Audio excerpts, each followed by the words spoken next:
Hello everyone, welcome to your famous channel my মোটিভেশনে। আজ আমি আপনাদের শোনাবো এমন একজন মানুষের গল্প যিনি ছিলেন খুবই সাধারণ, কিন্তু তার স্বপ্ন ছিল অসাধারণ।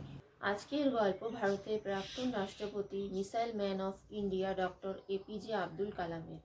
ভিডিওটি শেষ পর্যন্ত দেখবেন, কারণ এটি শুধু গল্প বা ইতিহাস নয়, এটি হতে পারে আপনার ভবিষ্যৎ জীবনের দিক নির্দেশ। শৈশব ও দারিদ্র্য। 1931 সালে তামিলনাড়ুর রামেশ্বরমে একটি দরিদ্র মুসলিম পরিবারে জন্ম নেন কালাম। তাদের পরিবার ছিল খুবই গরিব। বাড়িতে অনেক সময় ঠিকমতো খাওয়ারই জুটত না। বাড়িতে কোনো বিলাসিতা ছিল না। ছোটবেলায় তিনি সংবাদপত্র বিক্রি করে পরিবারকে আর্থিক সাহায্য করতেন, কিন্তু এত দারিদ্র্যের মধ্যেও তার একটা জিনিসের কখনোই কমতি ছিল না, আর সেটি হলো স্বপ্ন, পড়াশোনা ও সংগ্রাম। কালাম পড়াশোনায় ছোটবেলা থেকেই খুবই মনোযোগী ছিলেন, কিন্তু তার পথ মোটেই সহজ ছিল না। একবার তিনি নিজেকেই প্রশ্ন করেছেন, আমি কি পারবো?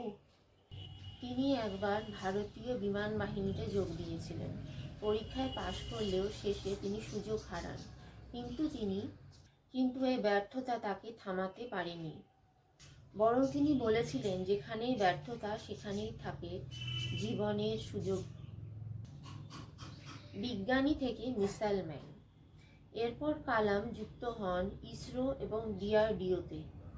প্রথমে তার অনেক প্রজেক্ট ফেল করেছিল, মানুষ তাকে বিশ্বাস করতে চায়নি, কিন্তু তিনি থেমে থাকেননি। তিনি দিনরাত পরিশ্রম করে ভারতের মানুষকে উপহার দিয়েছিলেন অগ্নি মিসাইল এবং পৃথ্বী মিসাইল। তখন তাকে মানুষ ডাকতে শুরু করে মিসাইল ম্যান অফ ইন্ডিয়া নামে।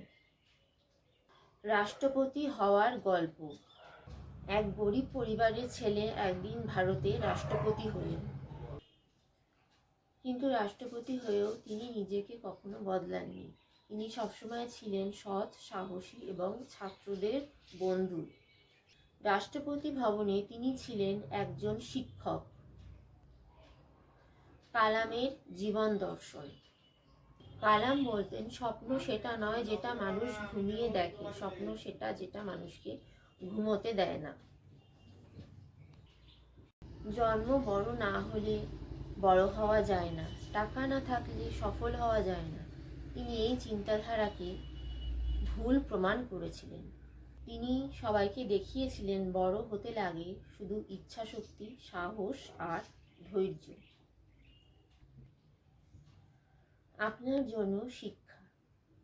বন্ধুরা, আপনারা যদি গরিব হন, ব্যর্থ হন এবং ভয় পান, তাহলে কালামের গল্পেও মনে করুন। কারণ শুরু কোথা থেকে হলো সেটা আসল নয়, শেষ কোথায় হলো সেটাই আসল। এই গল্পটি যদি আপনাদের একটু ভালো লেগে থাকে, ভিডিওটি লাইক করে আমার পাশে থাকুন। কমেন্টে লিখুন, আমি পারবো। কারণ মাই মোটিভেশন চ্যানেল শুধু গল্প বলে না, স্বপ্নকে জাগায়।